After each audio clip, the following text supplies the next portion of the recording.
Shalom. Kepada segenap jemaat, kami Majelis Jemaat mengucapkan selamat berbakti. Kiranya kehadiran Tuhan dalam kebaktian secara online ini dapat kita alami bersama. Kita akan mengawali ibadah hari ini dengan pujian dari Kidung Jemaat 3, Kami Puji Dengan Riang. Kami mohon jemaat untuk bangkit berdiri. Kita akan pujikan bersama Kidung Jemaat 3, Kami Puji Dengan Riang.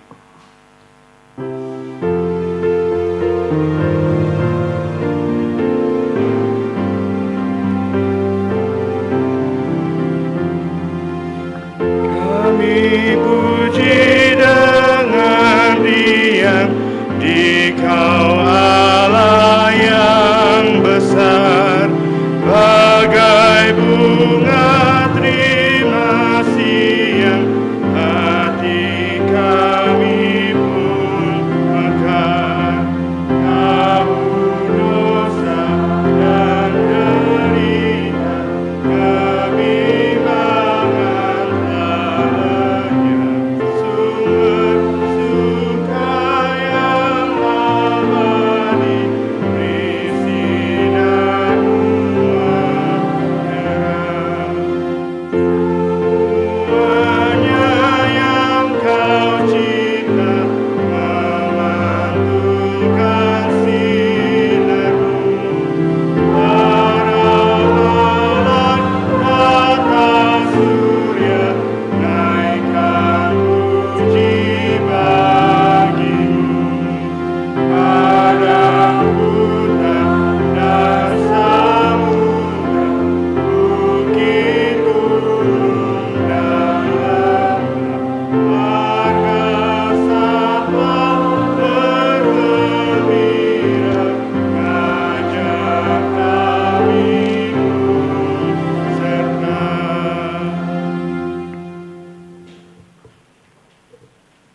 Mari kita menyiapkan hati.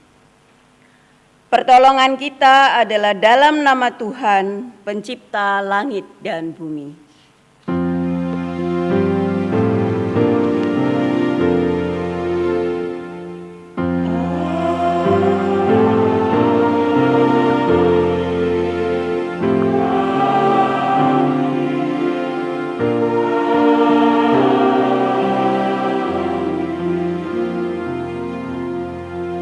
Kasih karunia dan damai sejahtera dari Allah Bapa kita dan dari Tuhan Yesus Kristus ada pada saudara sekalian.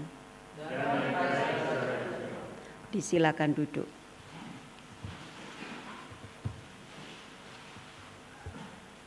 Bapak, Ibu, dan saudara-saudara yang dikasihi oleh Tuhan, minggu ini kita memasuki minggu Advent yang keempat. Dalam minggu Advent ini, kita kembali diingatkan kesungguhan hati kita untuk menyiapkan seluruh batin dan hidup kita menyambut kedatangannya. Adapun tema pada minggu ini adalah Aku ini hamba-Mu Tuhan. Mari kita sambut dengan menyanyi PKJ nomor 63, kita pujikan ayatnya yang pertama.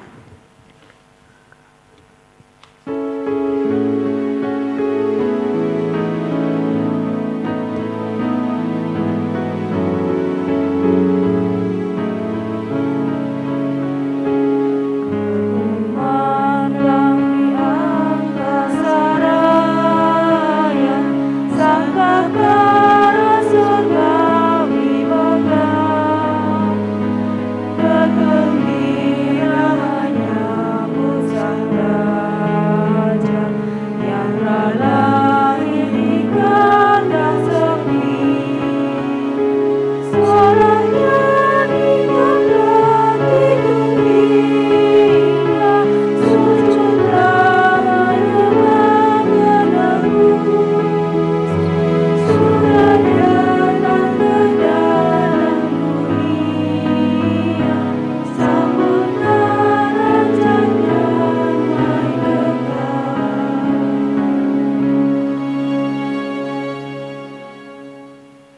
sebagai manusia yang penuh dengan kelemahan dan kekurangan, serta kecenderungan untuk melakukan pelanggaran perintah Allah, marilah pagi ini kita datang menghadap hadirat-Nya, memohon ampun akan kegagalan kita menjadi anak-anak Tuhan yang seturut dengan kehendak-Nya. Mari kita berdoa.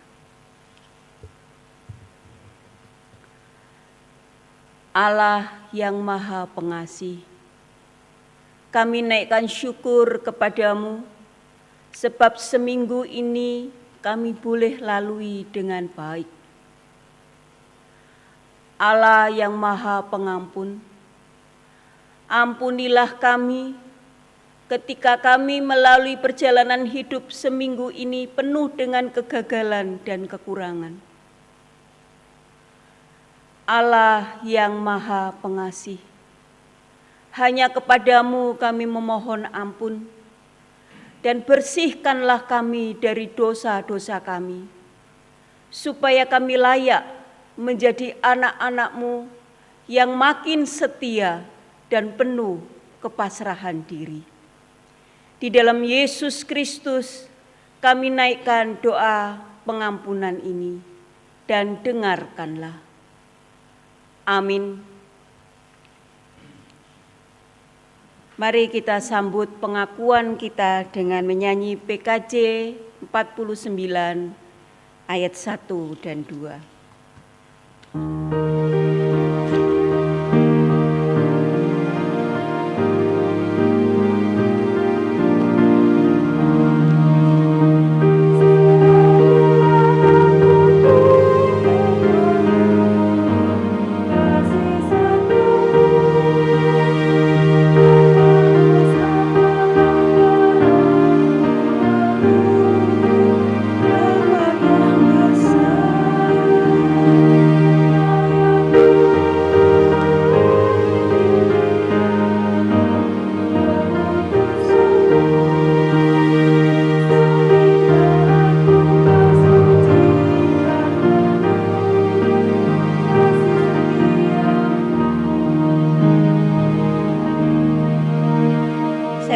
Bapak Ibu untuk bangkit berdiri, kita akan menerima berita anugerah.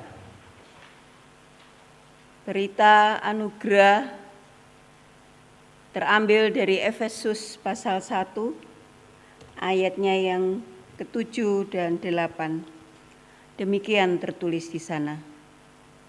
Sebab di dalam Dia dan oleh darah-Nya kita beroleh penebusan, yaitu pengampunan dosa menurut kekayaan kasih karunia-Nya, yang dilimpahkannya kepada kita dalam segala hikmat dan pengertian. Demikianlah berita anugerah dari Tuhan. Marilah kita saling menerima, saling mengasihi, dan saling mengampuni dengan menyatakan salam damai.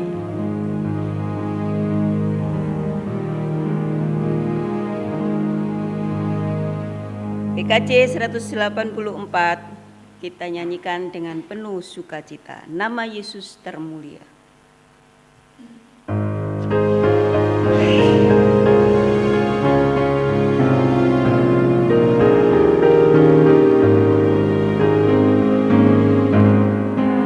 Yesus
saatnya Tuhan menyapa kita melalui firman-Nya.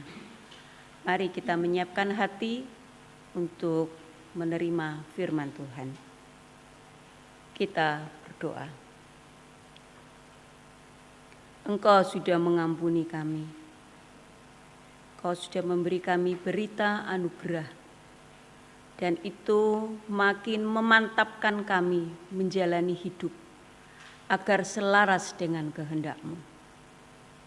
Jika sekarang kami akan membaca dan merenungkan firman-Mu, maka ya Allah, turunkanlah hikmat-Mu, supaya dengan hikmat-Mu, pikiran kami yang pendek, hati kami diluaskan, sehingga dengan firman-Mu, kami makin melangkah dengan mantap untuk menjalani hidup hari demi hari, selaras dengan kehendak-Mu. Berfirmanlah ya Allah, karena kami hamba-hamba-Mu siap mendengarkannya. Amin. Bacaan diambil dari kitab Injil Yesus Kristus menurut Lukas, pasalnya yang pertama. Kita akan membaca ayat yang ke-26 sampai dengan ayatnya yang ke-38. Demikian tertulis di sana. Dalam bulan yang ke-6, Allah menyuruh malaikat Gabriel pergi ke sebuah kota di Galilea bernama Nazaret, kepada seorang perawan yang bertunangan dengan seorang bernama Yusuf dari keluarga Daud. Nama perawan itu Maria. Ketika malaikat itu masuk ke rumah Maria, ia berkata, "Salam hai engkau yang dikaruniai, Tuhan menyertai engkau." Maria terkejut mendengar perkataan itu. Lalu bertanya di dalam hatinya, apakah arti salam itu? Kata malaikat itu kepadanya, "Jangan takut hai Maria, sebab kau beroleh kasih karunia di hadapan Allah. Sesungguhnya engkau akan mengandung dan akan melahirkan seorang anak laki-laki, dan hendaklah engkau menamai dia Yesus. Ia akan menjadi besar dan akan disebut Anak Allah yang Maha Tinggi. Dan Tuhan Allah akan mengaruniakan kepadanya takhta Daud, bapa leluhurnya. Dan ia akan menjadi raja atas kaum keturunan Yakub sampai selama-lamanya. Dan kerajaannya tidak akan berkesudahan." Kata Maria kepada malaikat itu, "Bagaimana hal itu mungkin terjadi? Karena aku belum bersuami." Jawab malaikat itu kepadanya, "Roh Kudus akan turun atasmu. Kuasa Allah yang Maha Tinggi akan menaungi engkau. Sebab itu, anak yang akan kau lahirkan itu akan disebut Kudus, Anak Allah. Dan sesungguhnya Elisabet, sanakmu itu, ia pun sedang mengandung seorang anak laki-laki pada hari tuanya. Dan inilah bulan yang ke-6 bagi dia yang disebut mandul itu. Sebab bagi Allah tidak ada yang mustahil." Kata Maria, "Sesungguhnya aku ini adalah hamba Tuhan. Jadilah padaku menurut perkataan itu."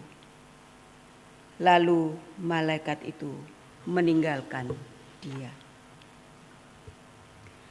Demikianlah Injil Yesus Kristus.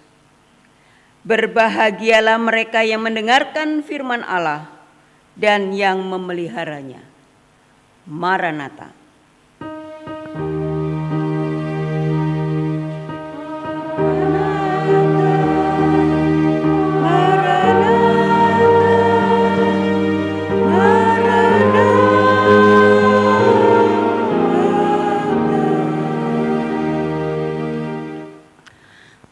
Bapak, Ibu, dan saudara-saudara yang dikasihi oleh Tuhan, ada ungkapan yang demikian.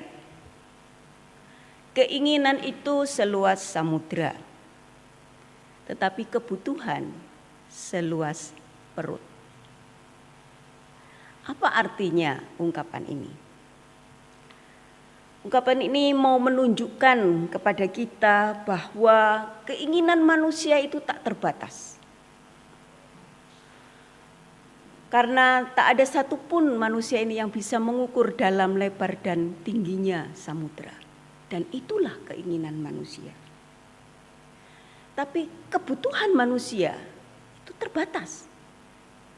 Kalau dia lapar ya butuhnya makan. Kalau dia haus ya butuhnya minum.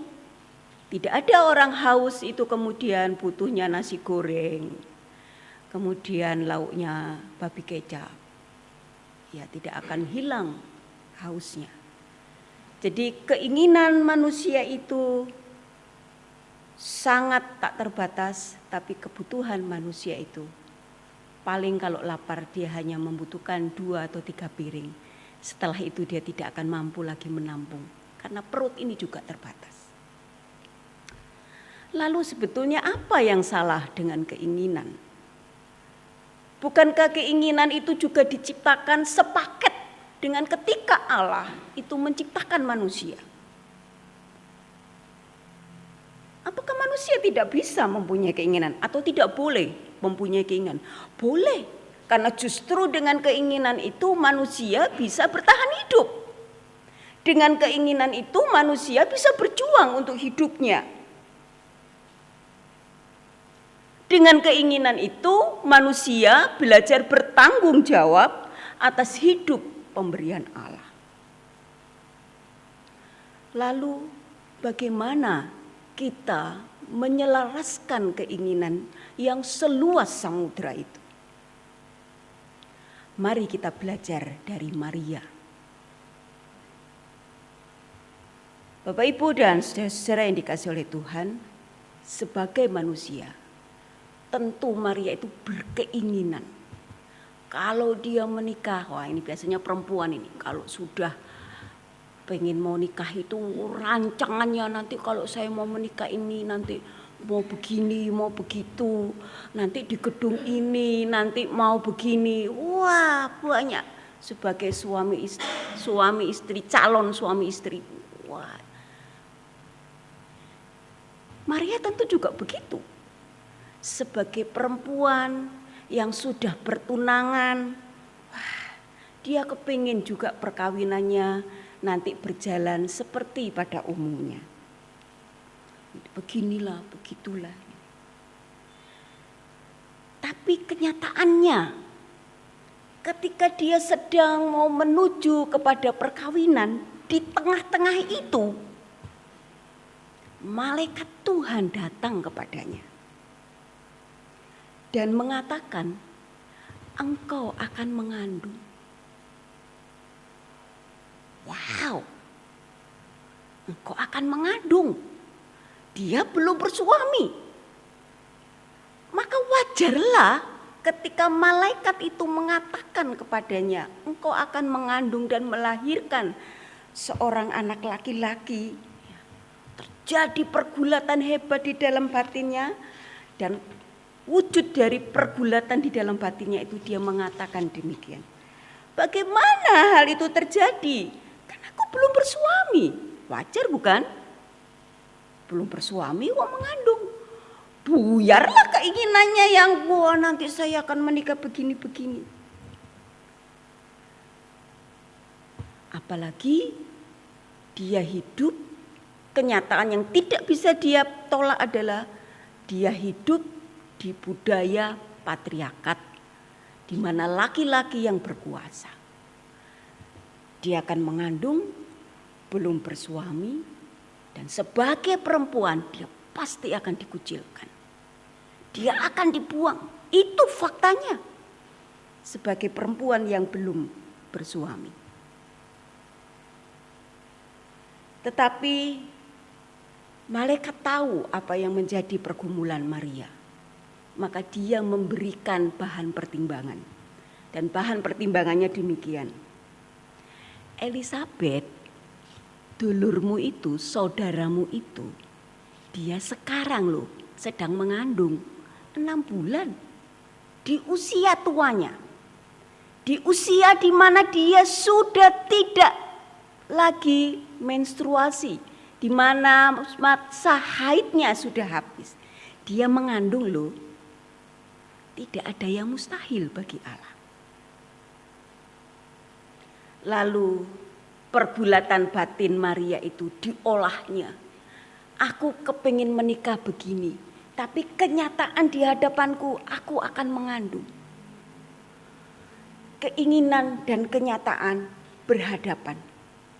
Dan itu diolahnya bersama-sama dengan saran dari Gabriel.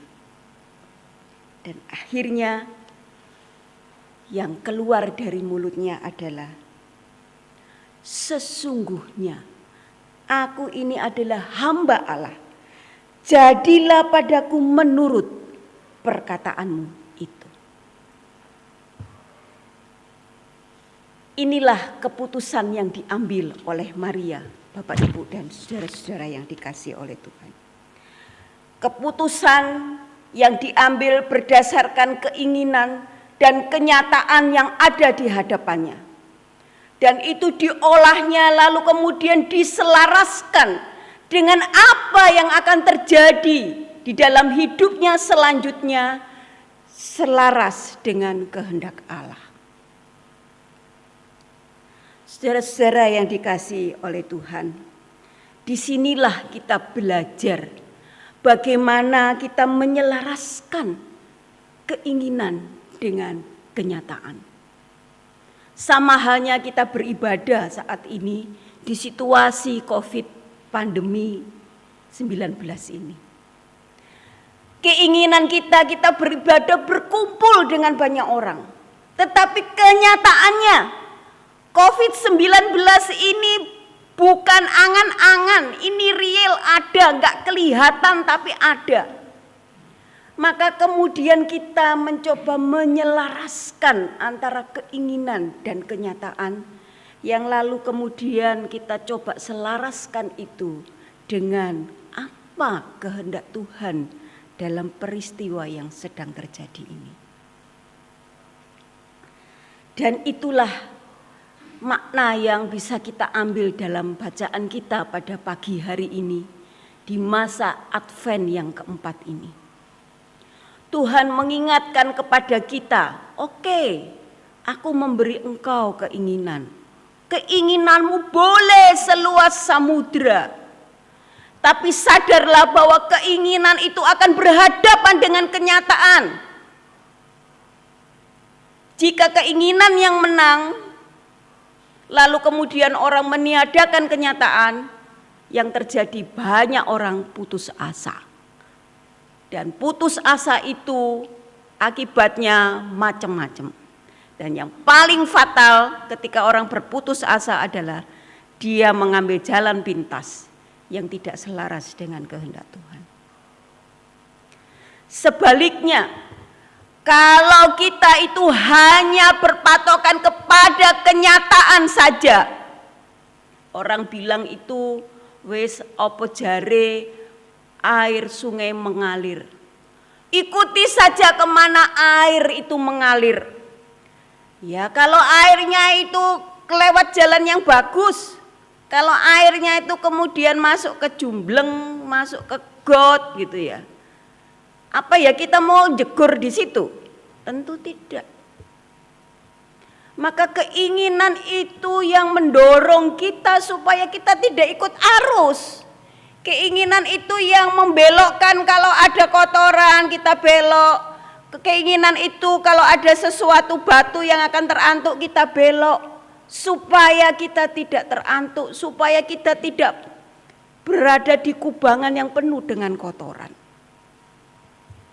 Maka keinginan dan kenyataan itu harus saling dipertimbangkan. Seperti Maria mempertimbangkan keinginannya dengan kenyataan bahwa dia akan mengandung. Dan pada akhirnya itu diselaraskan dengan apa maksud Tuhan dalam hidupnya. Demikian juga dengan kita di masa Advent yang keempat ini, di mana kita menanti-nantikan kedatangan Tuhan. Mari kita selaraskan keinginan kita. Wah, aku kepengen Natalan, kok ngunjungi ini, ngunjungi itu. Saya akan begini, saya akan begitu. Kenyataannya bagaimana? Ayo, keinginan dan kenyataan itu kita selaraskan supaya maksud kedatangan Tuhan itu benar-benar terjawab.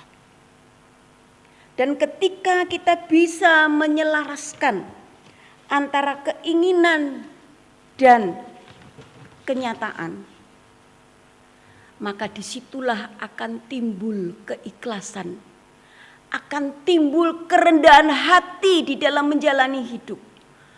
Kalau kita bisa menyelaraskan antara keinginan dan kenyataan, maka ungkapan yang diucapkan oleh Maria itu akan benar-benar hidup. Sesungguhnya aku ini adalah hamba. Jadilah menurut yang kau kehendaki. Ketika kita menyelaraskan keinginan dan kenyataan, seberat apapun penderitaan yang kita alami, sementok apapun pikiran kita ketika masalah itu ada, maka keikhlasan itu, kerendahan hati itu akan menuntun kita kepada jadilah menurut kehendak-Mu, sebab aku ini Tuhan hanya hamba. Amin.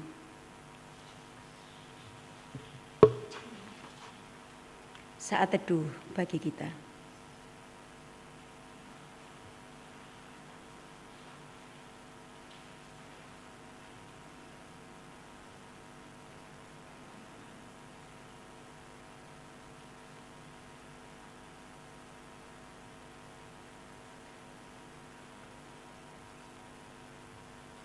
Mari Bapak Ibu, saya undang untuk bangkit berdiri.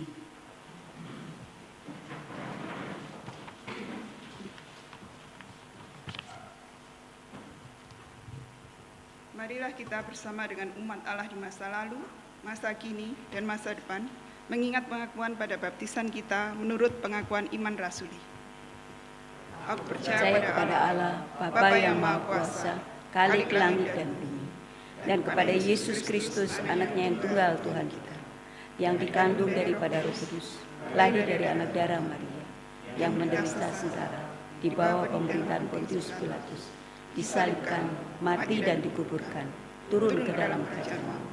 Pada hari yang ketiga, bangkit pula dari antara orang mati, naik ke sorga, duduk di sebelah kanan Allah, Bapa yang Maha Kuasa, dan akan Ia akan datang untuk menghakimi orang yang hidup dan mati.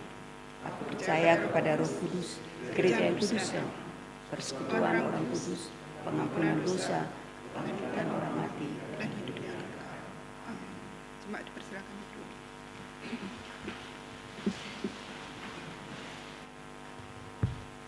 Baik, kita akan menaikkan doa syafaat kita. Mari kita menghadap Tuhan dalam doa. Tuhan Yesus, terima kasih jika pagi ini Engkau kembali mengingatkan kami untuk menyelaraskan keinginan dan kenyataan yang di hadapan kami. Memang berat, memang banyak keinginan kami, tetapi kenyataan seringkali memang tidak berbanding lurus dengan keinginan kami. Ajarkanlah kepada kami untuk menyelaraskan keduanya dengan melandaskan kepada firman-Mu, supaya kami menjalani hidup ini dengan lapang hati, seperti Maria yang pada akhirnya mengatakan, "Aku ini hamba-Mu, jadilah menurut kehendak-Mu." Kami juga ingin seperti itu, ya Tuhan. Pada pagi hari ini kami mau menaikkan doa-doa syafaat kami. Kami berdoa untuk bangsa dan negara kami yang saat ini sedang berjuang untuk mengatasi pandemi COVID-19 ini. Sudah ribuan nyawa yang berjatuhan karena banyak orang yang tidak mampu untuk berjuang menghadapi COVID-19 ini. Tuhan, kami mohon kepadamu, kiranya Engkau mau menolong kami, paling tidak untuk menjaga diri kami sendiri, supaya tidak menjadi penyebar virus COVID-19. Karena setiap kami mempunyai potensi sebagai pembawa virus. Untuk pemerintah yang sedang berjuang, terutama pengadaan vaksin COVID-19 ini, tentu dibutuhkan banyak dana ya Tuhan, karena vaksin ini untuk seluruh rakyat Indonesia. Berkatilah pendanaan yang sedang diupayakan oleh pemerintah, supaya setiap warga negara mempunyai hak yang sama mendapatkan vaksin COVID-19 ini. Supaya dengan vaksin ini kami mempunyai kekebalan untuk menghadapi virus yang mematikan ini, dan kembali menjalani hidup seperti sedia kala, dan paling tidak mengikis sedikit demi sedikit kekhawatiran kami. Terima kasih ya Tuhan, kami serahkan pemerintah ini, negara kami ini ke dalam tangan pengasihan-Mu. Selanjutnya kami berdoa untuk GKI Belimbing di dalam perjuangannya juga menghadapi COVID-19 ini, dalam pelayanannya hari lepas hari. Berilah semangat kepada para pelayan, berilah semangat kepada para komisi, demikian juga dengan warga jemaat, berilah semangat supaya COVID-19 ini tidak mematahkan kerinduan kami untuk selalu dekat denganmu. Kami serahkan persiapan Natal yang akan dilakukan dan segala hal yang akan dilakukan dalam perayaan Natal. Kiranya Tuhan memberkati. Selanjutnya kami juga berdoa untuk saudara-saudara kami yang sedang terbaring sakit. Kami berdoa untuk Bapak Daniel Mangiri, untuk Ibu Dadang. Kami yakin Tuhan tidak akan menegakkan mereka.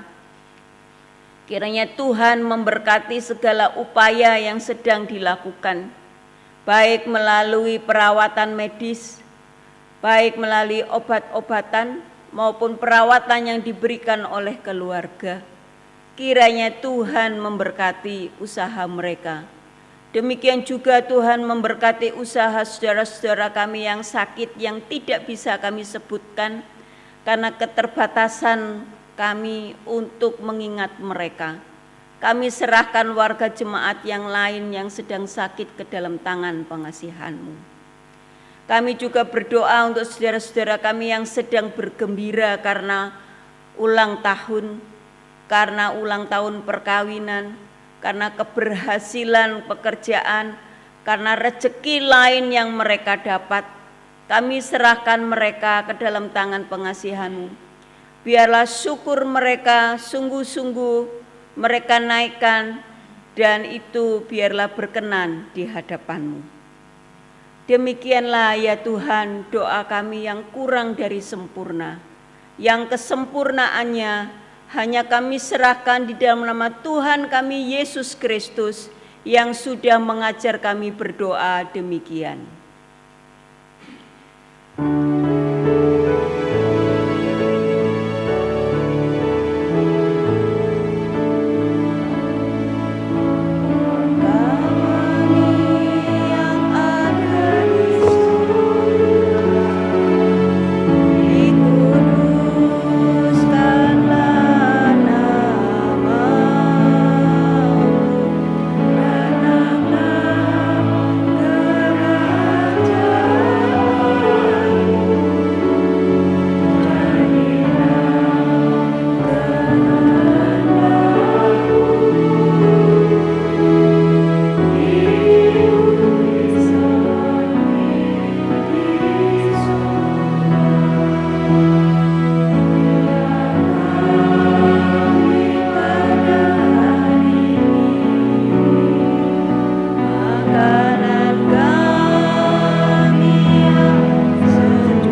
Kami atas nama Majelis Jemaat dan Jemaat Tuhan GKI Blimbing mengucapkan terima kasih atas pelayanan yang telah disampaikan Ibu Selvi dari GKJW.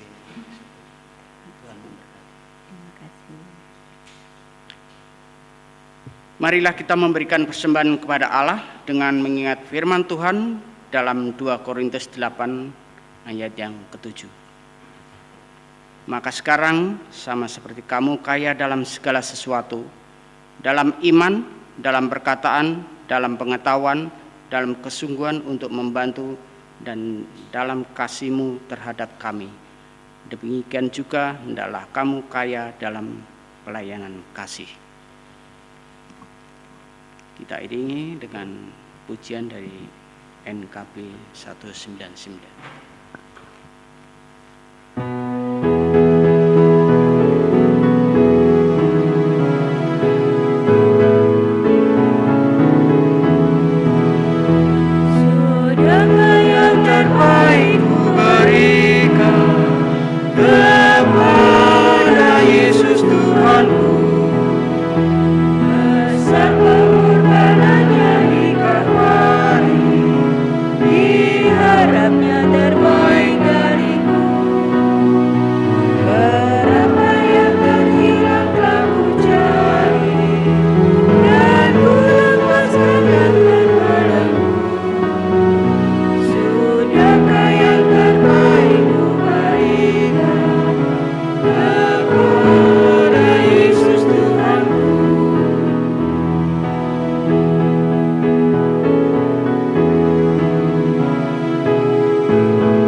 Segala puji dan syukur kami naikkan di hadapan-Mu ya Bapa, atas kasih dan pemeliharaan Tuhan hingga pada saat ini Tuhan, Engkau masih memberikan kepada kami kesempatan untuk menikmati akan kehidupan kami hari lepas hari. Begitu pula dengan kasih dan berkat Tuhan yang senantiasa Tuhan limpahkan di tengah-tengah kehidupan kami. Boleh kami terima dengan penuh sukacita. Dalam kesempatan ini ya Bapa, kami juga boleh membawa persembahan bagi kemuliaan nama Tuhan. Kami mohon Engkau berkati apa yang boleh kami persembahkan pada saat ini Tuhan, agar persembahan kami Tuhan boleh berguna bagi kemuliaan nama-Mu. Terima kasih Bapa yang Engkau berkati dalam setiap majelis yang akan mengelola. Kiranya Tuhan berikan hikmat, takut akan Tuhan. Terima kasih Bapa di surga. Inilah Tuhan syukur doa permohonan kami. Semua ini kami nyatakan hanya di dalam nama Tuhan kami Yesus Kristus, sumber segala berkat bagi hidup kami. Amin.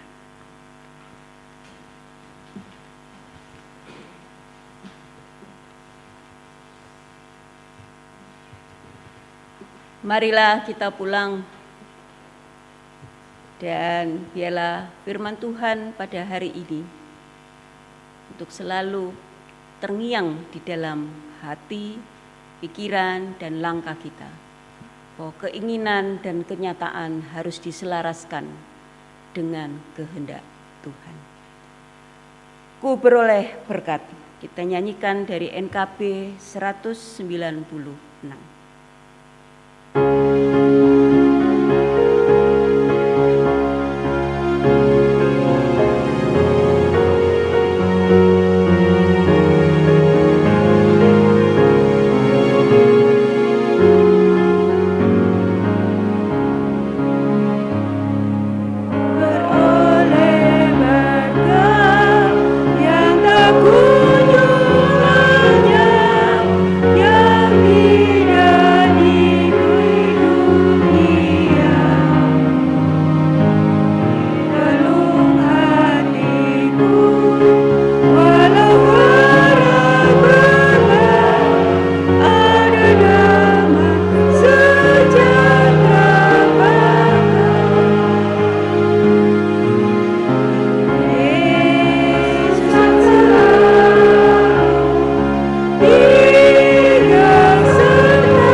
Arahkanlah hatimu kepada Tuhan.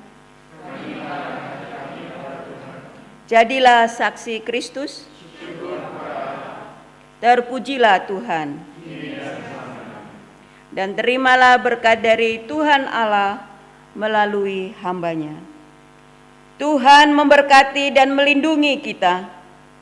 Tuhan menyinari kita dengan wajah-Nya dan memberi kita kasih karunia. Tuhan menghadapkan wajah-Nya kepada kita dan memberi kita damai sejahtera. Amin.